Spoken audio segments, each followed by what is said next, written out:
दोस्तों, जब भी कर्ण का नाम सामने आता है तब दानवीर और एक सर्वश्रेष्ठ धनुर्धर की छवि मन में उभर कर आती है। कर्ण के सर्वश्रेष्ठ धनुर्धर होने की बात स्वयं श्री कृष्ण ने अर्जुन से कही थी और उनकी दानवीरता को इसी से देखा जा सकता है कि मृत्यु शैया पर पड़े होने के बावजूद उन्होंने श्री कृष्ण को दान स्वरूप में अपने सोने के दांत तोड़कर दे दिए थे।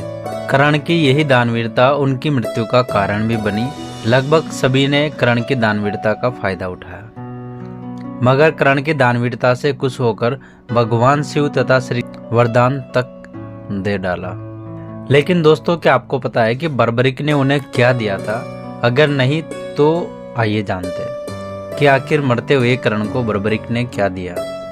लेकिन वीडियो में आगे बढ़ने से पहले हमारे चैनल को सब्सक्राइब जरूर करें और बेल आइकन को जरूर दबाएं और साथ ही कमेंट बॉक्स में जय श्री कृष्णा जरूर लिखें। दोस्तों, महाभारत का विनाशकारी युद्ध जब समाप्त हुआ तो गांधारी के सभी 100 पुत्रों के शव महल के परिसर में लाए गए। तो गांधारी अपने सभी पुत्रों के शव को सफेद वस्त्रों में एक साथ देखकर विलाप करने लगी। और इसी बीच माता गांधारी को सांत्वना और शोक व्यक्त करने पर श्री कृष्ण गांधारी के समक्ष पहुंचे।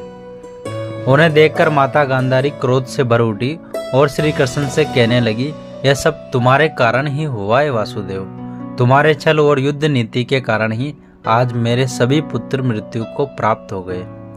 मेरे प्रयास के बावजूद भी तुमने अपनी लीला से दुर्योधन को भी नहीं छोड़ा, यहाँ तक कि दुर्योधन के परम मित्र सूर्यपुत्र कर्ण को भी अपने छल का प्रयोग कर मरवा डाला।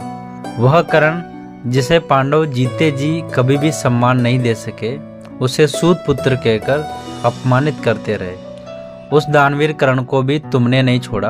अगर तुम चाहते तो इस युद्ध को टाला जा सकता था, लेकिन तुमने ऐसा नहीं किया। गांधारी क्रोधित हो चुकी थी।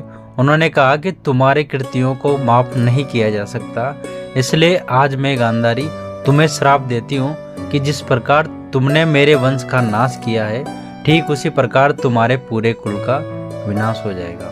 वहां खड़े श्री कृष्ण माता गांधारी की बात सुन रहे थे। वे समझ रहे थे कि एक माँ के सामने अपने पुत्रों के शव पड़े हो तो कितनी पीड़ा में होती है।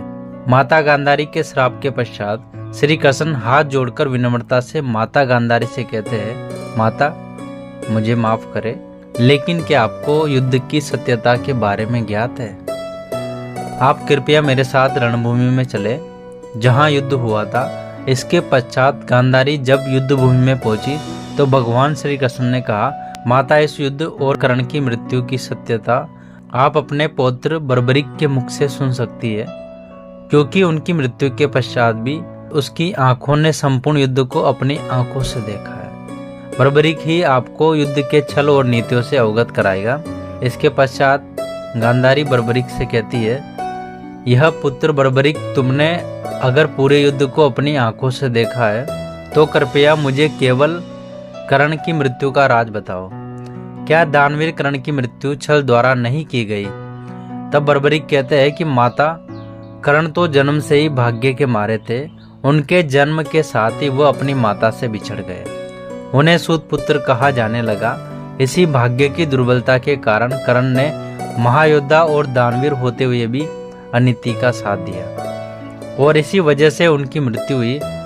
माना कि अगर इस युद्ध में कौरवों की जीत होती तो सारा श्रेय कर्ण को ही जाता, क्योंकि उनके समान कोई दूसरा धनुर्धर इस युद्ध में था ही नहीं। लेकिन माता, पांडवों की युद्ध की जीत से श्री कृष्ण को क्या मिला, सिवाय इस बात कि इस युद्ध में जो कुछ भी हुआ वह श्री कृष्ण के कारण हुआ और उनकी माया और उनका छल पांडवों की जीत का कारण बनी।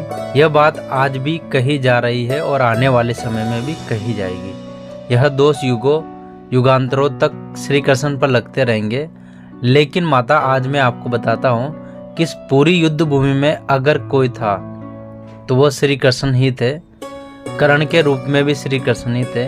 उन्होंने ही कर्ण के रूप में सारे दान किए और अंत में श्री कृष्ण ही कर्ण के रूप में मृत्यु को प्राप्त हुए। इस युद्ध में जितने भी प्रहार हुए वह सभी श्री कृष्ण ने किए और उन प्रहारों को खुद पर लेने वाले भी श्री कृष्ण ही थे। इस पूरे युद्ध भूमि में अगर कोई दूसरा था तो श्री कृष्ण ही था। परंतु माता, जब भी इस लोक या देवलोक में सर्वश्रेष्ठ धनुर्धर या सर्वश्रेष्ठ दानवीर की चर्चा होगी तो हमेशा कर्ण का ही नाम लिया जाएगा। बर्बरीक की बातों को सुनकर गांधारी को यह समझ में आ जाता है कि श्री कृष्ण साक्षात भगवान का ही रूप है और यह उनका ही माया जाल था। उन्हें अपने कहे हुए शब्दों पर पछतावा होता है और वे श्री कृष्ण से कहते हैं, हे वासुदेव, आप मुझे क्षमा कर दे, मैं आपको समझ नहीं पाए और इस माया जाल को छल का नाम दे दिया। आप मेरी इस भूल को माफ कर दे।